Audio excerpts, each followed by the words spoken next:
Assalamualaikum warahmatullahi wabarakatuh. Perkenalkan, nama saya Salsabila dengan NIM 220404502005 dari jurusan Psikologi Pendidikan dan Bimbingan, Prodi Bimbingan dan Konseling, Fakultas Ilmu Pendidikan Universitas Negeri Makassar.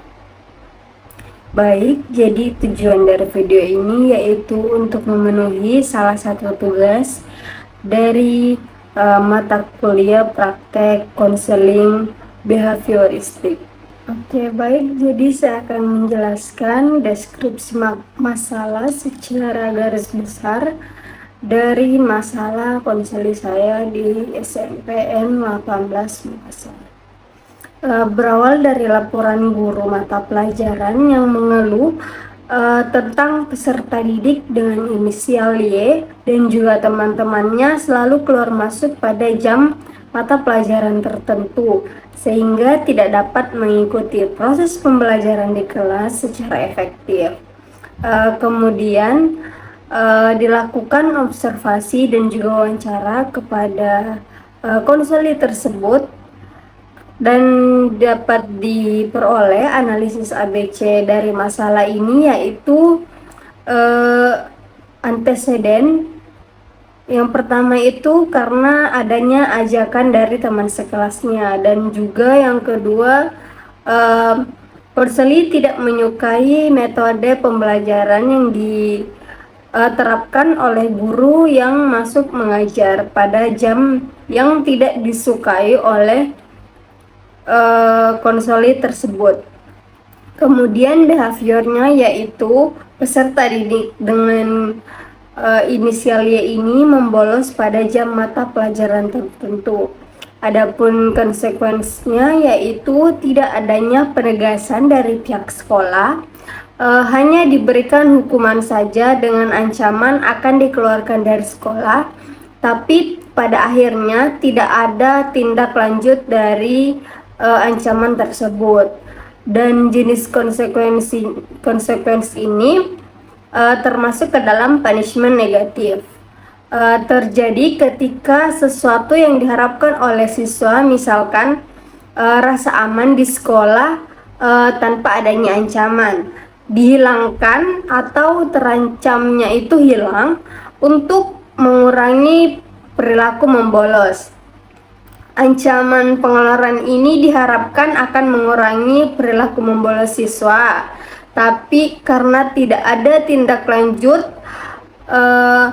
atau realisasi dari ancaman tersebut ataupun efek jerah dari punishment negatif ini menjadi tidak efektif. Dalam kasus ini, ancaman pengeluaran yang tidak ditegakkan oleh pihak sekolah menciptakan konsekuensi berupa punishment negatif yang tidak efektif.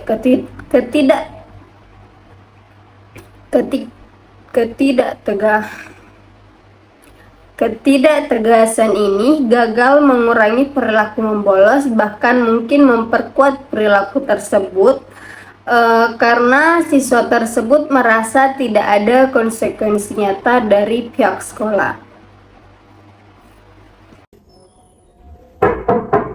Assalamualaikum, Bu. Waalaikumsalam. Silakan masuk, Nak. Saya boleh duduk di sini.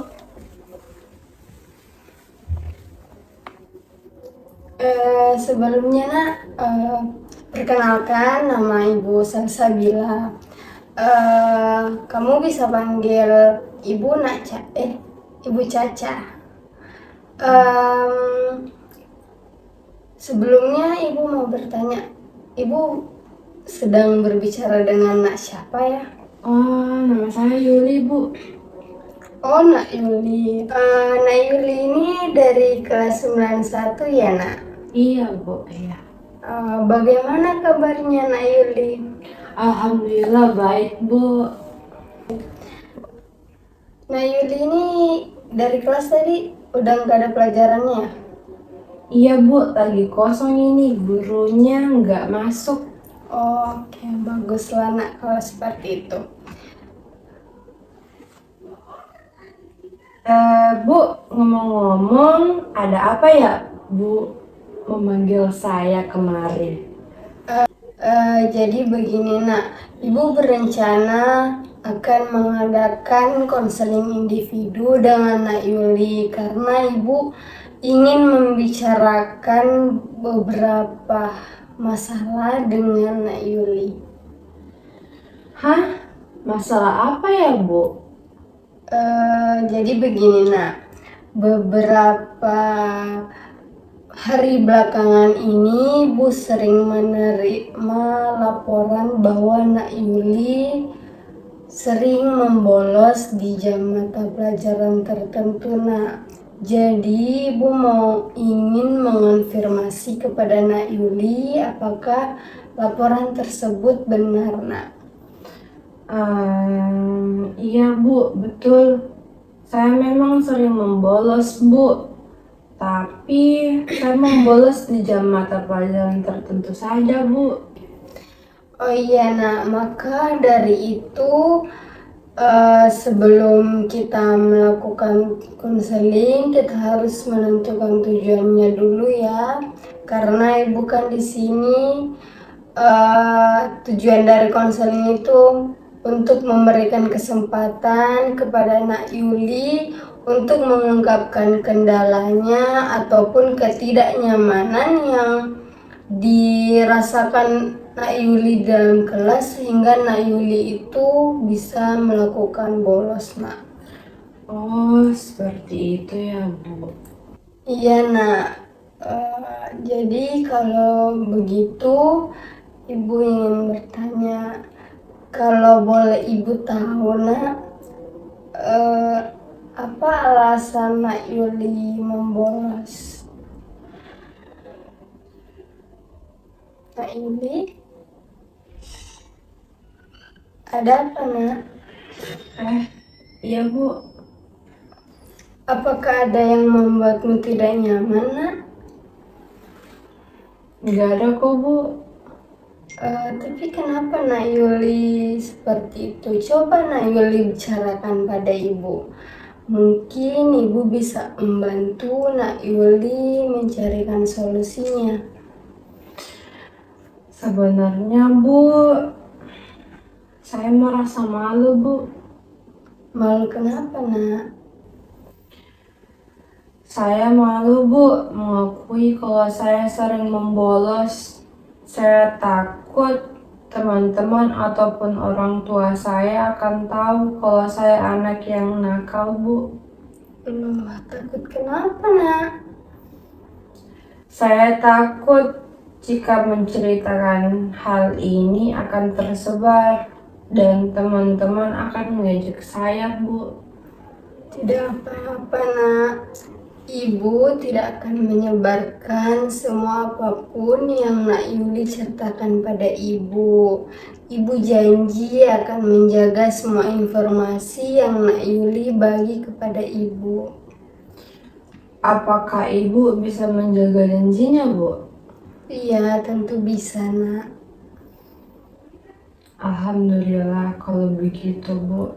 Oke nak, sebelum kita mulai, ibu mau mengonfirmasi kepada Nak Yuli, apakah Nak Yuli siap secara sukarela untuk berbagi dengan ibu? Iya Bu, siap. Oke, alhamdulillah, terima kasih ya nak. Dan untuk waktu konselingnya kita bisa tetapkan 45 menit untuk sesi pertama ini. Dan jika Nak Yuli masih butuh untuk bercerita lagi ke depannya, ibu akan selalu siap mendengarkan cerita Nak Yuli. Baik Bu. Oke. Oh iya nak, sebelum itu ibu ingin menanyakan posisi duduknya apakah sudah nyaman atau ingin bertukar dengan ibu? Enggak Bu, begini saya sudah nyaman. Oh iya. Baik Nak Yuli, tadi kan Nak Yuli mengatakan bahwa Nak Yuli akhir-akhir ini sering membolos ya nak? Iya Bu. Oke, kalau begitu boleh tidak ibu tahu Apa alasan utama Nak Yuli ini melakukan hal tersebut? Jadi Bu, awalnya Bu, semenjak naik kelas 9, saya merasa bosan Bu. Suasana belajar di dalam kelas sudah tidak menyenangkan Bu. Ditambah lagi, ada beberapa guru yang masuk ke dalam kelas hanya untuk memarahi saya dan teman-teman Bu. Oh, seperti itu ya, Nak. Kalau boleh Ibu tahu lagi, Nak, guru siapa saja yang memarahimu? Guru bahasa Indonesia dan guru mulak Bu. Oh, iya. Nak Yuli tahu tidak alasan kenapa guru-guru tersebut memarahimu, Nak? Saya tidak tahu Bu. Oh, tapi kan semua orang yang marah pasti kan ada alasannya ya, Nak. Coba Nak Yuli pikirkan kira-kira apa yang menjadi alasan guru bahasa Indonesia itu ataupun guru mulok itu marah kepadamu, Nak. Saya benar-benar tidak tahu Bu. Saya pun juga tidak menyadari kesalahan saya. Dan itu sangat membuat saya semakin malas untuk berada di kelas Bu. Oh, seperti itu ya, Nak. Jadi guru-guru tersebut hanya masuk untuk marah-marah saja ya, Nak? Iya Bu, dan juga saya tidak menyukai teman-teman perempuan saya di kelas Bu. Mereka selalu mengejek saya pemalas. Begitu ya, Nak. Memangnya kenapa teman-temanmu itu bisa mengejek kamu dengan ucapan seperti itu, Nak? Saya juga nggak tahu Bu, mungkin karena sebelumnya saya anak pindahan ke kelas itu Bu. Sewaktu kelas 8, saya tidak sekelas dengan teman-teman itu Bu, makanya saya tidak terlihat akrab dengan mereka Bu. Oh, seperti itu ya, Nak. Iya Bu, mungkin mereka melihat saya seperti orang lain yang tiba-tiba masuk di kelasnya mereka Bu. Tadi kan Nak Yuli mengatakan bahwa semenjak kelas 9, Nak Yuli merasa bosan di kelas dan juga Nak Yuli mengatakan bahwa guru yang masuk di kelasnya Nak Yuli itu hanya datang untuk marah-marah. Berarti dengan kata lain, apakah Nak Yuli ini tidak terlalu suka dengan metode pembelajaran yang dibawakan oleh guru tersebut? Iya Bu, saya tidak suka, saya bosan, ditambah lagi gurunya hanya bisa marah-marah saja, makanya saya memilih membolos Bu. Apakah sebelumnya Nak Yuli sudah pernah mencoba berbicara dengan guru tersebut bahwa Nak Yuli tidak menyukai metode pembelajaran yang digunakan oleh guru tersebut, Nak?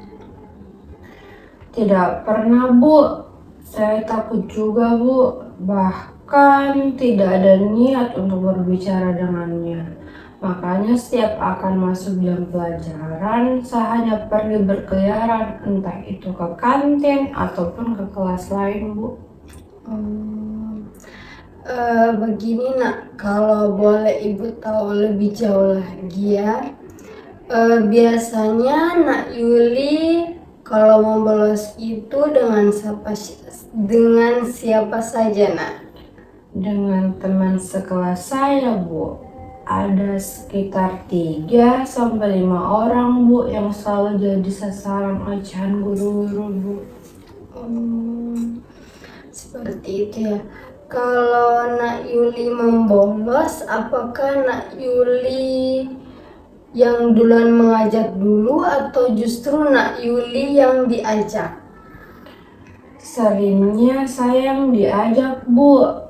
Saya hanya ikut-ikut dengan teman saya yang lain, karena jika tinggal di kelas juga rasanya telinga saya panas Bu. Oh, seperti itu ya, Nak. Bagaimana dengan teman-temannya Nak Yuli? Apakah mereka memiliki alasan yang sama penyebabnya mereka membolos, Nak? Iya Bu, karena yang dimarahi di kelas bukan cuma saya Bu, teman-teman lain yang sering bareng sama saya membolos juga kena ocehannya Bu. Bagaimana perasaan Nak Yuli ketika membolos dengan teman-temannya, Nak? Saya kadang merasa takut Bu, tapi di samping itu saya merasa aman-aman saja karena saya membolos bersama teman-teman yang lain juga Bu. Tapi Nak, sebelumnya pernah ndak Yuli memikirkan bahwa kalau saya bolos ini saya bisa saja dihukum oleh guru yang sedang berada di kelas, dan juga nilai saya akan tidak tuntas di mata pelajaran yang Nak Yuli tidak masuki. Terpikirkan sih Bu, bahkan saya tidak jarang diberi ancaman akan dikeluarkan dari sekolah jika terus membolos. Tapi sampai saat ini saya masih bisa sekolah saja kok Bu. Tapi bagaimana dengan nilai-nilaimu, Nak? Kamu kan ini sudah kelas 9 toh. Sebentar lagi kamu akan mengikuti ujian kelulusan dan tentunya kamu akan lanjut ke SMA, Nak.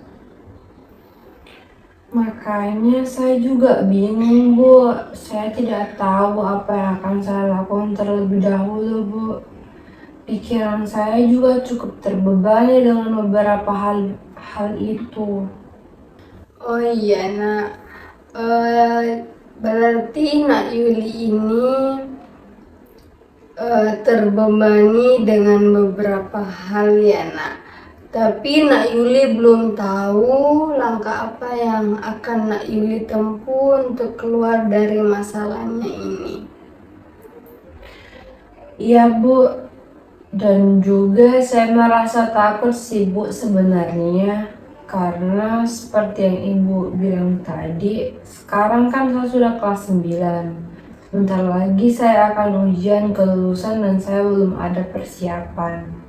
Saya hanya membuang waktu saya dengan teman-teman saya. Saya merasa sulit keluar dari zona ini Bu.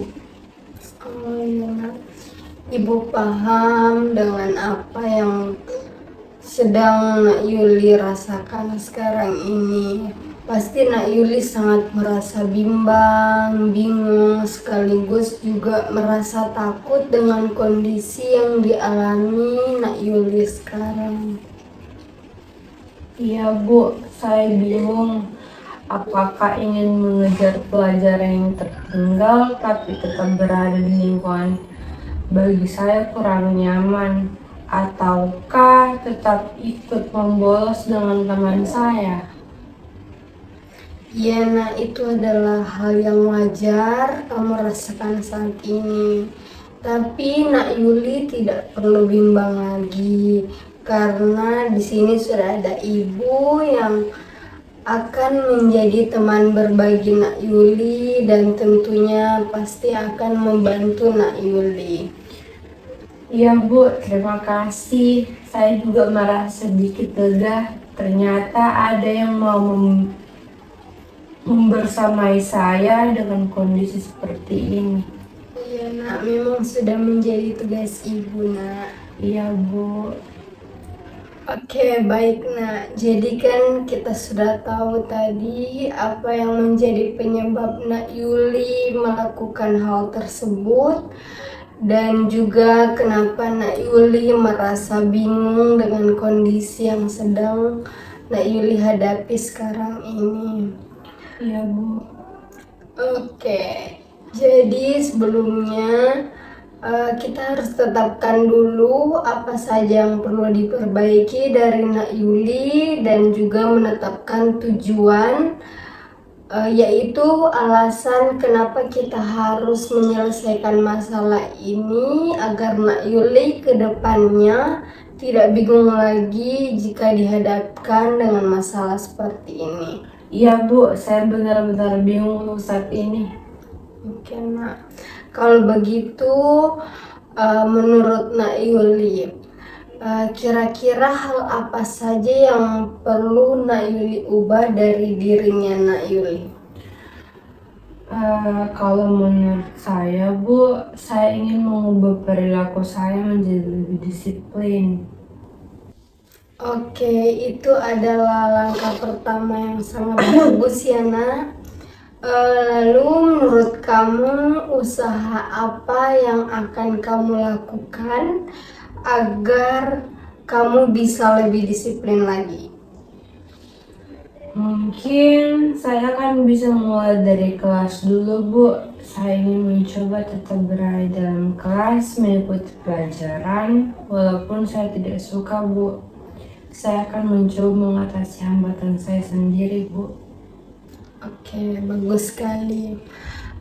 Lalu bagaimana jika kamu mendapatkan hambatan dalam proses pembelajaran? Kira-kira apa yang akan kamu lakukan? Saya akan mencoba membicarakan kendala saya dengan guru yang sedang mengajar Bu. Tapi kalau saya masih memiliki kendala, saya akan meminta bantuan ibu untuk berbicara dengan guru tersebut. Oke, alhamdulillah. Akhirnya Nak Yuli bisa sendiri memikirkan langkah awal yang akan dilakukan. Iya Bu.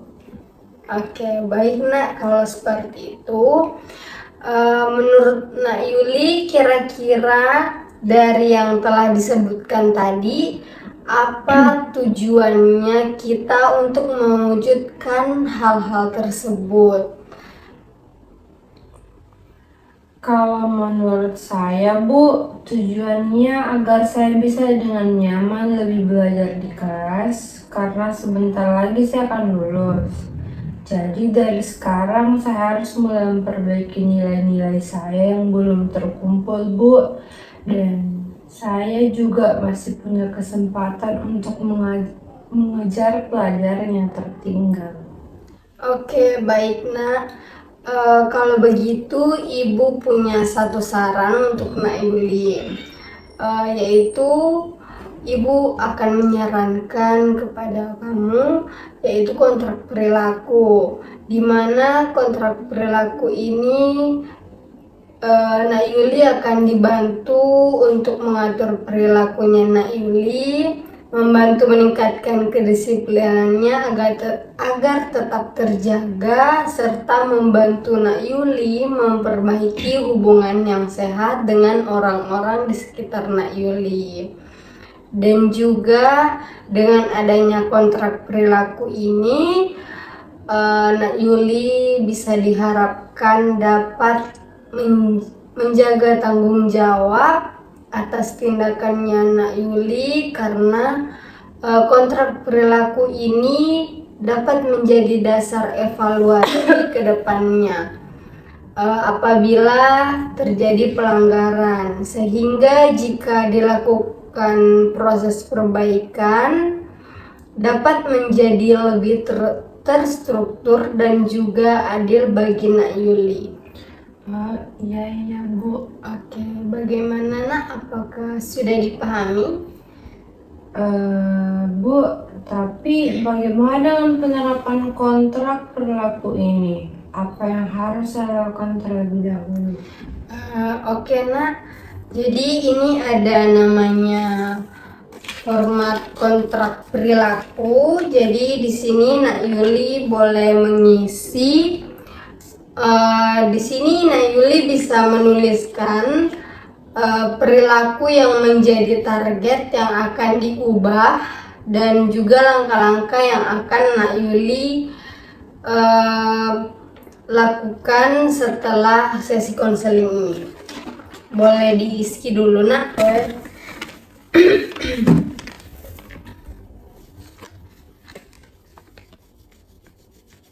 Ini namanya dulu diisi Bu. Iya, silakan tuliskan nama dan juga kelasnya. Kamu boleh menulis langkah-langkah apa saja yang akan kamu lakukan terlebih dahulu.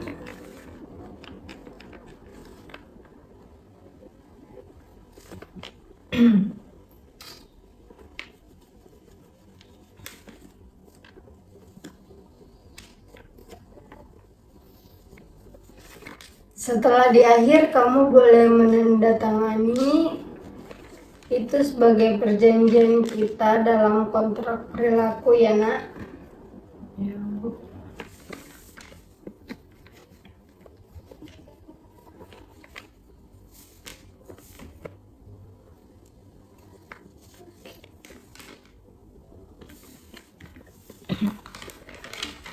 Bu.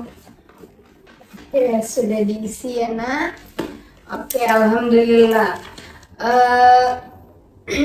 Kira-kira kapan Nak Yuli akan melakukan langkah-langkah ini nak? Insya Allah secepatnya Bu, agar masalahnya juga cepat terselesaikan. Oke, untuk selanjutnya silahkan Nak Yuli melakukan langkah-langkah yang sudah Nak Yuli tuliskan pada kertas ini ya. Baik Bu. Oke.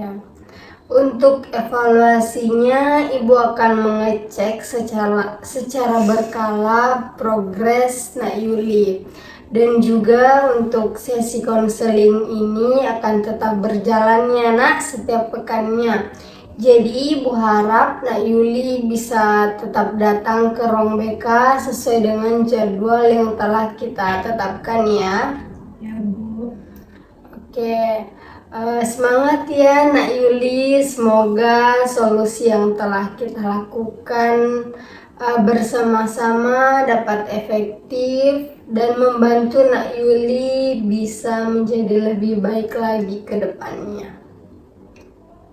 Iya Bu, amin Bu. Oke. Baik nak, jadi waktunya sudah mau terpenuhi ya. Karena kesepakatan kita tadi di awal bahwa proses konseling ini hanya berjalan sekitar 45 menit saja. Ibu akan mengakhiri proses konseling ini. Tapi sebelum itu Ibu mau memberikan tugas kepada Nak Yuli. Tugasnya itu ketika Nak Yuli sedang melakukan langkah-langkah yang telah Nak Yuli tadi tulis di kontrak perilaku, Ibu berharap Nak Yuli bisa mencatat semua perkembangan Nak Yuli rasakan pada saat menerapkan hal ini.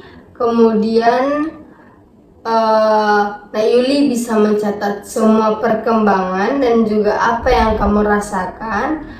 Kamu juga boleh menuliskan apabila kamu menghadapi hambatan dalam proses penerapan hal-hal yang telah kamu tuliskan tadi, agar pada sesi konseling selanjutnya dapat kita bicarakan bersama dan Nak Yuli lebih mudah mengatasi hal tersebut.